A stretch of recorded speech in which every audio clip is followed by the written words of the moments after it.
the Ball Boys? That is Dave. I am Ed.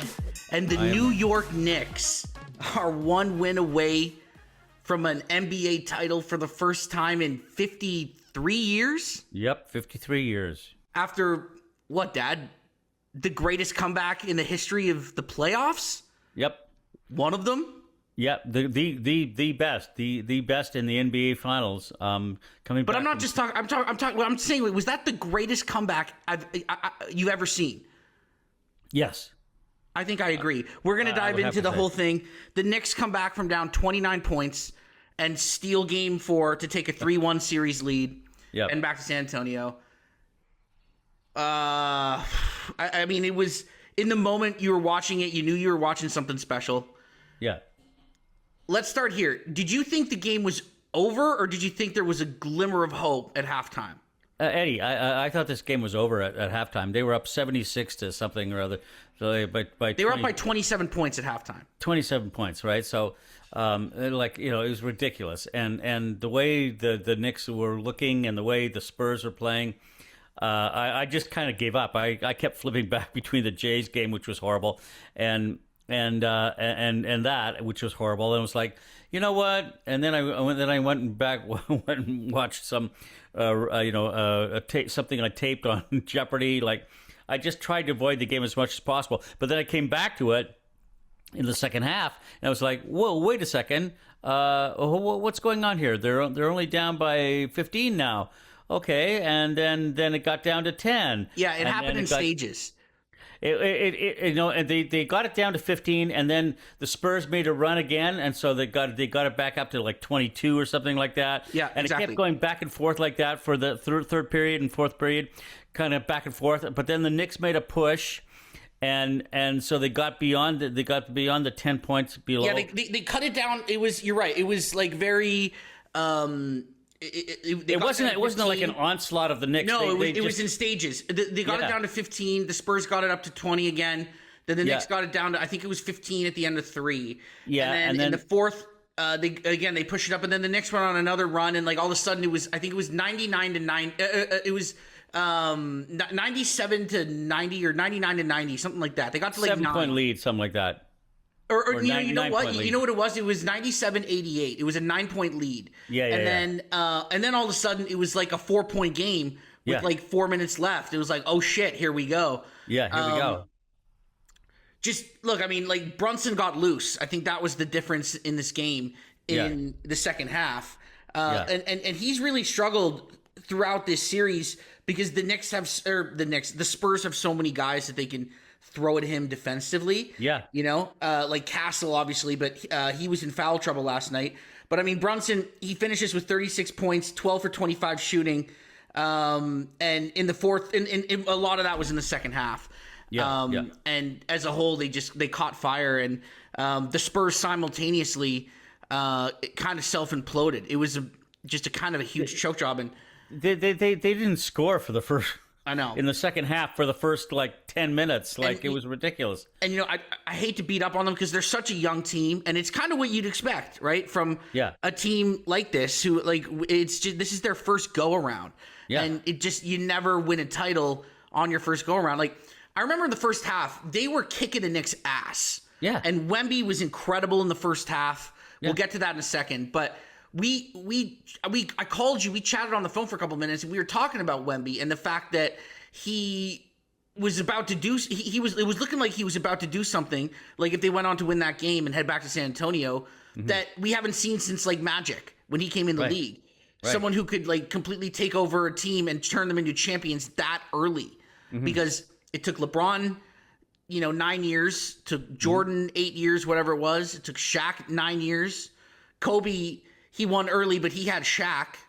And, so it was just, we were having those discussions because the Spurs were kicking their ass so much. Yeah. So for it to flip like that, and then we got to talk about. Hold on, let's not forget about Kareem. I mean, yes, on Milwaukee, yes, 100%. Yeah.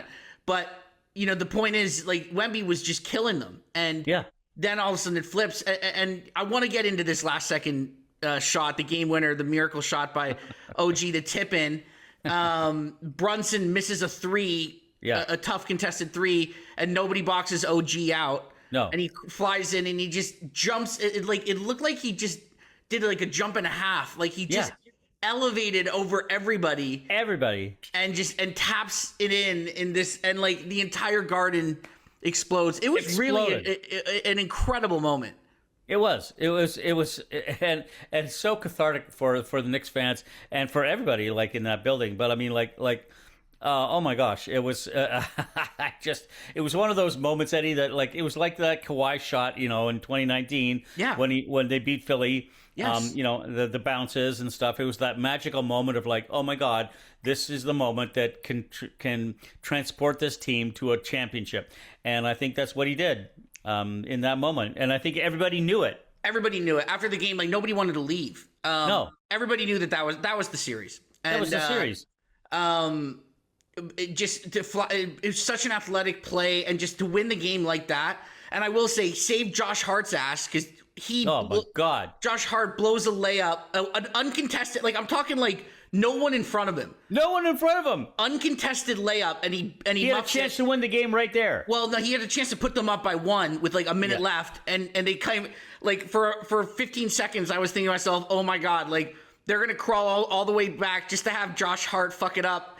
It reminded me of the J.R. Smith game. Remember with LeBron in 2018 against the Warriors? Yeah. Where like it was LeBron just completely dominated game one, and they had a chance to steal that first game.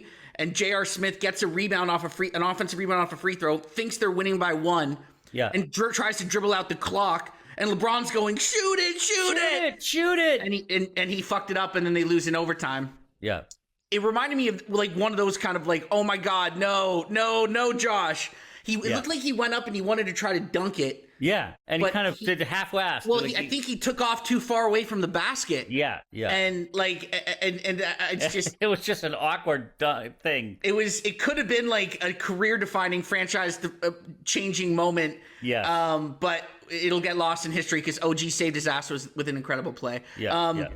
Look, we got to talk about this from the Spurs perspective for a second, because I think. Well, I'll let you take the floor first. What do you think happened here in the second half? Do you think it was more the Knicks went and took it, or because I had two glaring things that I noticed for the Spurs? Okay, well, I do think that the Knicks imposed their will more in the second half. I think the Spurs got a little bit complacent in the second half because they were up by so much, and that tends to happen when you're up by 27 or whatever. You think you got it won, and so that was it. So that was part of the problem. I just think in reality, the Knicks played better defense in the second half, Eddie. That they got stops, they got defensive rebounds. When they got defensive rebounds, they pushed the ball, they ran, and that's what part of the Knicks' success is that they got out and ran. And they didn't let the allow Spurs set up their defense. Exactly. Yeah. They didn't allow the Spurs to get back, and especially Wemby, in most cases. And then Brunson got hot, and like when that happens, right, you're fucked. So there's a combination of all those things, right? But it was mostly the Knicks' defense and defensive rebounding in the second half that really allowed them to run and not let the Spurs get their defense set as they usually did in the first half. I agree with you. And Wemby was just completely shutting them down in the first half. Oh, my God. I think there's two things that happened here. Number one, I think that Wemby got tired. He looked exhausted in the fourth quarter.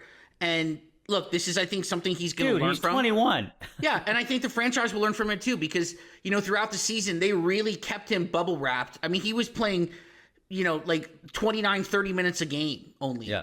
Because they were being so careful, which is smart. But the problem is now all of a sudden in the playoffs, in the last two rounds, you're playing high stakes basketball and you're being forced to play 45 minutes in these intense high pressure games against, in the conference finals and the finals and stuff. And it's a different toll on the body and he's not used to it. Yeah. So I think that maybe next year, all the parties involved will learn from this and realize like we got to let him stretch out his minutes a little bit more in the regular season to prepare him. Because like, and look, I mean, I would be scared too, because this year they kind of treated him. It was almost like, like when you have a starting pitcher that you're trying to keep his innings down until the playoffs. Yep. So that his arm has a lot of juice left in it. That's like their approach they took this year, but they took it a little like a step too far because now he's just not in condition to play these kind of minutes that they need him to play. Right. I think that, and now, I mean, having said that, like the Having said that, the dude had 24 points, 13 boards, Yeah. and 3 blocks. Now, here's the other thing: he was 9 for 25 from the field, so he didn't shoot the ball well. 2 for 8 from 3, and like that, it's just like it's a nice weapon, and I know he can hit them, but to me, like he's falling in love with his jump shot too much. Like I want to see him around the basket. Hey, listen. When they do those the lobs from Castle or Vassell or whoever Harper. or they're throwing them up or Fox, they're just throwing it up to the basket because there's nobody that can defend it. So like there's nobody that can defend that. Yeah, but so I don't know why they don't use it more. I mean, it's like but the Knicks started doing something that was really smart was that they just started fouling him before he even jumped, right? Which was smart, but. The other thing that, and this is, kind of speaks to his youth, Wembanyama's youth. The Spurs don't have, and Wembanyama in particular, doesn't have like a go-to move yet. Or like they don't have a go-to play. You know what I mean? Like down the stretch, they look like they don't know what they want to get into offensively and who they want to trust. Right. Like it's kind of Fox, but he hasn't been good enough and he's clearly playing hurt. Yeah. And, he's been hurt. And Wemby's he doesn't have like Kareem had the sky hook, right? Like LeBron when he needed a basket. But he didn't always have the sky hook, no, right? So, absolutely. And that's why I'm not killing Wemby for it. Like he'll develop his game, but right now at this stage of his career, he doesn't have that like Duncan, right? If it was Duncan in this series, you would have given him the ball in the low block. He would have like taken on the left block, taken one dribble, spin, and then like little hook shot off the glass. Yeah. Right. Shaq would have taken one dribble into your chest, load up, and dunk it in your face. Yeah. Right. Like drop, step, spin, move, whatever. Right. Like all the great Kobe. Right. Like catch it in the mid post, pump fake, jab, pump fake, one dribble, pull up. Right. Like Wemby doesn't have that one go-to thing that he can kind of go to. Yeah. And the team as a whole doesn't either. And the Knicks do. Yeah. It's they know exactly when the game's on the line, down the stretch of games, they know exactly what they want to do, who they want to get the ball to, and what they want to run. And that's the difference because these games have been so close. But oh my God. That's allowed the Knicks to, pull away in these games. And, we talk about it all the time, Dad. What's the difference between a really good team and a great team? It's the last 3 minutes of the game. And, do you have a guy that can get a basket whenever he wants? Mm-hmm. And usually... And actually, both teams do. I mean, but Wemby's not quite there yet. But the Spurs, I was going to say the Spurs, they're not there yet. He's not there yet. He's just not there yet. Brunson's a fully formed player. Like he's Brunson's the real deal. I got to give some love to Dylan Harper. I mean, holy shit, that kid is fearless. Oh my God! I think he will be that guy. Like him and Wemby. That's the future. Yeah. Like those two guys. Those are the two best players on the team. Yeah. Yeah. And Fox is a stopgap. Stephon Castle is a very good player, and I love his energy. He kind of reminds me of those, like the kind of Lou Dort kind of thing on OKC, like that. I think he's better than that. Like honestly, I think he reminds me a little bit of like young Russell Westbrook with the energy and the fuck you that he plays with. But then there's just that 10% that's just like. Stop turning the ball over. Stop taking stupid shots. Yeah. And he just can't help himself, right? Yeah.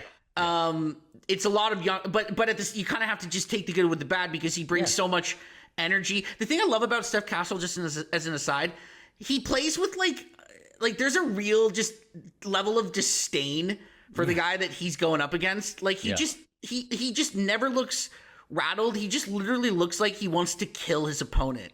Yeah, he's kind of Ron Artesti in a little way. bit. Yeah, I was just gonna say that. Like he's just a motherfucker, and I love the way he plays the game, but he has the ball in his hands way too much. Yeah. Like they've got to and that's when Dylan Harper. No matter what happens, I mean, I have a feeling, Eddie, that the Knicks are going to close this out. I don't know if they're going to win in 5, but I don't see this going beyond 6. No, I think I don't see them winning 3 games in a row. But no, they will be back. And just going back to the Dylan Harper stuff, he's the key because he's going to be a special player. You can see it. Yeah. 21 points last night. 8 of 12 shooting. I mean, this is a rookie, Dad. I know. In the finals. Yeah. 21 points, 4 boards, 8 of 12. He was 3 for 6 from 3. Only had 3 turnovers in 32 minutes. I mean, like, yeah. In the finals. In 2 years, he's going to be like, him and Wemby are going to be like, it's going to be the best. It's going to be like the next Shaq and Kobe. The Spurs are built for the next decade, man. Like, we're both on the same page. They have an incredible future. Yeah. They've made some youth mistakes, and like, if you're the Spurs, you got to be kicking yourselves about that game last night. Because I mean, oh my God. But besides the fact that you blew a 29-point lead in a finals game, like you just, but we talked about last night. If they had won that game, I really think the Knicks would have been on the ropes. Yes. Going back to San Antonio for Game 5 and Game 7. Yeah. When you have all the momentum coming back on your side, like if they had just stomped on their throat, they had a chance to really stomp on their throat and change the series in a huge way. Yeah. And the Knicks fucking pulled it out of the fire, man. Great game. Let's move on to one other topic before I let you go here. The NBA draft is coming up in 2 weeks. Mm-hmm. Have you done your homework at all about who's going number 1 and what's going on here? It was AJ. What's his name? AJ DeBansa from BYU. Yes, is probably going to go number 1, but maybe not, because then there's Cam Boozer from Duke. Yeah, Carlos Boozer's son. Yeah, and I think AJ's going to go number 1. That's better from what I'm hearing. But yeah, and then the Darren Peterson stuff. He's the guy from Kansas that everybody thinks could be the next Kobe, but he's also like a super weird guy. Like, not a bad guy, but like he's got a little Kawhi in him, where it's just like, what's going on with this dude? Like, he's just a weird guy.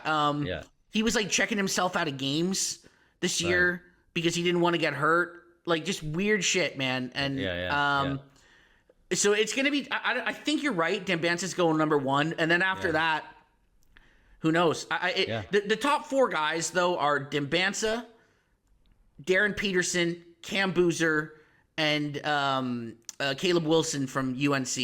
Yeah. Those are the top 4, and I can see it going any 4 any 4 of them. I think it'll be AJ though. And Washington's got the first pick. So. Washington has the first pick, then Memphis. Yep. No, sorry, Utah's at 2. Utah, and then Memphis, and then Chicago. Yeah. So we'll see what happens. It'll be interesting. I also wouldn't be shocked if there was some trading up by some certain teams. Mm-hmm. Particularly the Toronto Raptors. We'll see. We'll see what happens. It's going to be interesting for the you mentioned the Raptors. Like, where do they go from here? Here's I've been hearing, Pirtle and who's their point guard? Quickly. Yeah, Pirtle and Quickly are going for somebody else in a trade. I've been hearing. I don't know. I've been hearing a bunch of stuff. Who the hell? Who would trade for? But I mean, like they listen. I mean, they might keep Quickly, but I think they're going to probably find some way to get rid of Pirtle. Good luck. I know. Good fucking luck. I know. It's good luck. Contract. It's a contract. I know. Who's trading for that guy? He sucked last year, and he makes $30 million a year. And I know. His back might be completely shot. Like, big men with their backs, like, you never come back from that shit, man. No, I know. Like when Kareem got hurt, it was over. Yeah. Remember Bird, when his back went out in the early 90s? Like, he was done, right? Yeah, he sucks. And we'll see what happens. I mean, I wouldn't be shocked if RJ was traded. Like, that's the guy they're going to have to trade because he has value, right? Yeah. Like, you attach one of those guys to RJ and you take back somebody else's kind of like meh salary that they don't want. Yeah. You know? Like RJ and Pirtle to Phoenix for Jalen Green. Right. And you just say, fuck it, you know? You take our imperfect player and we'll take yours back and right. You know, or I don't know. I'm spitballing. It's going to be interesting. I think the big domino, I think for me in terms of free agents is where does Giannis go? He's not a free agent. What? He's not a free agent. Well, but I mean, but he'll be traded, and so I've been hearing that him to Miami, for a bunch of guys. Which makes no sense. Why would he want to do that? And quite frankly, like I kind of think that ship has sailed.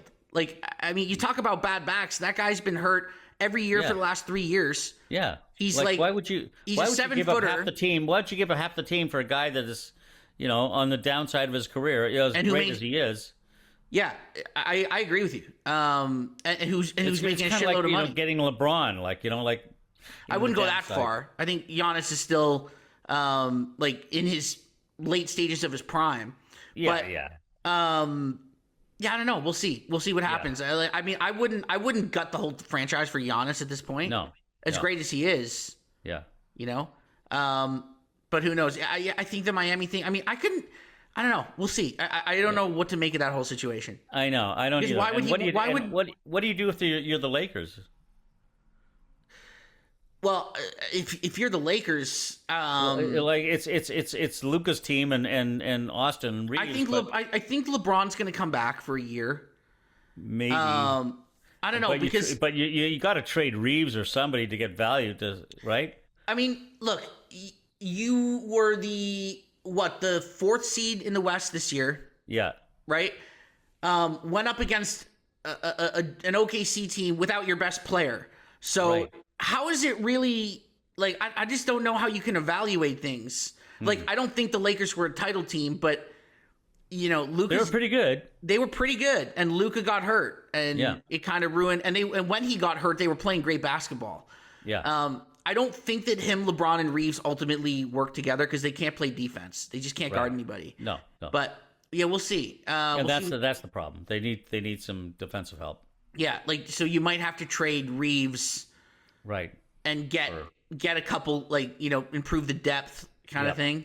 Yeah. And then just basically because when Dallas was at their best with Luka, they did have Kyrie.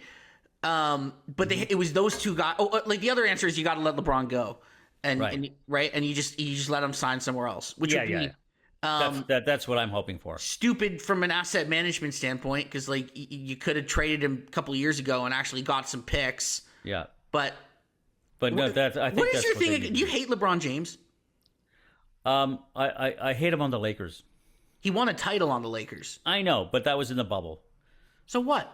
Okay, They put it. I got news for you, Dad. Whether it was in the bubble or not, they were going to win the title that year regardless. They were awesome that year. You Yeah, remember we were talking about going to LA because we thought the Raptors and Lakers were going to be in the finals. I know, you're right. Remember that You're year? right. Yeah. So like he was amazing that season. He kicked right, everybody's you're right. ass in the bubble. Yeah. He But won that a was title 7 man. years ago, Ed. Well, yeah, I know, but I mean, he's kept them relevant at least. Yeah, but I'm just, hey, Got him Luka. Yeah, that's Because true. he got them. He forced AD to the Lakers, and then they used AD to get Luka. Hey, no, I mean it's hey, listen, I'm not a LeBron hater. I just listen. I've always put. I'm not a LeBron guy, okay? And I never liked him on the Lakers, to be honest. I put the Lakers franchise ahead of anybody, any particular player Or person. maybe with the exception of Kobe. But You put the Lakers franchise ahead of your wife. yeah. Don't let her hear that. but seriously, so for me, the franchise is more important than one guy, and LeBron has never been a perfect fit for me on that team. I appreciate all the things he's done, but see ya, bye bye. Time to go. Get somebody else new. Well, it's Luka's team. It's Luka's team. It's Luka's team, exactly. So let him run with it. Like get some new guys in, get some, see ya, LeBron. Like I don't want him on the team anymore, Eddie. I really don't. You sound like a petulant child. Imagine somebody's hearing this that's like an Orlando Magic fan, It's going like, oh man, it just sucks having LeBron on the Lakers. My favorite team, the Lakers, with 17 championships, 18 championships, and the greatest player, the second greatest player of all time. Yeah. I just want him gone. Yeah, I do. I wish like I had Nick Vucevic and Dwight Howard leading my teams over the last 10 years. Hey, listen, Paolo man, Banchero. He's 40 years old. Get rid of him. Bye bye. Thanks, LeBron. See ya. Yeah. Nick's gonna put it away, or do you think it goes to 6? They're gonna put it away. I think the Spurs will win one and the Knicks will No, win. I don't think so. I don't think anyone's coming back from a 29-point blowout. Well, we said that when they blew game 2 when Wemby had the horrible turnover off the back. No, this is a devastating loss. It is a devastating loss. It is. Like, you don't come back from that. So sorry. And the Knicks are up 3-1. They know that they know this is their moment. I think they can smell blood too, but they're going to smell blood. They're going to finish it in San Antonio. You never know though. And the fan in me kind of wants the Spurs to win one more because I want to see it in the Garden. I want to see them win in the Garden. Yeah, I know. That's what I'm hoping for. We'll see. But hey, I just want to say, you could feel it, Eddie.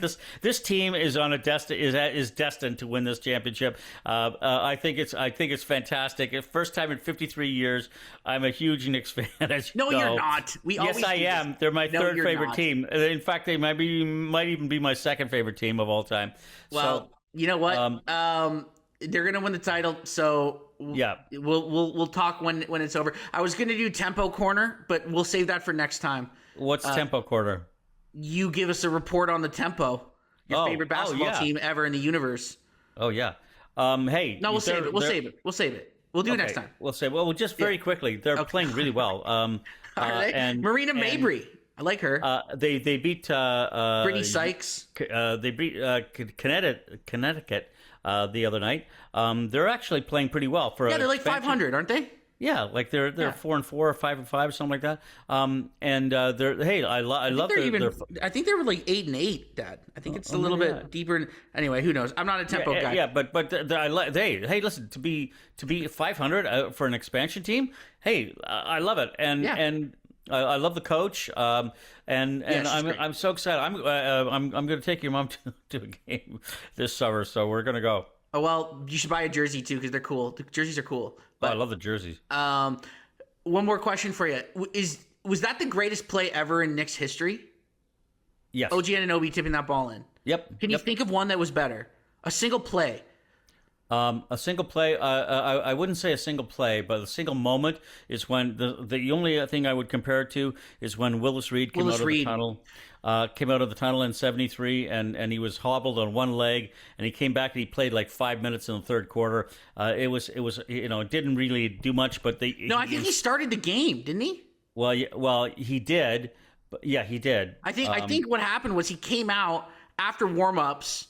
Yeah, and started the game and hit the first 2 shots of the game, and then he left. And that was it. I think that's what happened. Yeah, but fair enough. But this was the greatest shot, I think. This was the greatest shot in Knicks history. Yeah, just incredible stuff. OG Anunoby, former Raptor, gotta love it. Gotta love it. It was an exciting game. The series has been great, back and forth. That's what I loved about it. So far, this has been a really unpredictable, fantastic series. Both teams have played well, and like you say, there's no denying Wembanyama is he is the future of the league, Eddie, and you can see it. He's arrived. He's like you say, they're a year away. They're a year away, and when they come back next year, they're not going to. Nobody's going to beat him. Nobody's going to beat him for 4 years. Wembanyama. Wembanyama. He nailed it. I'll see you next time, Dad. Right. See ya.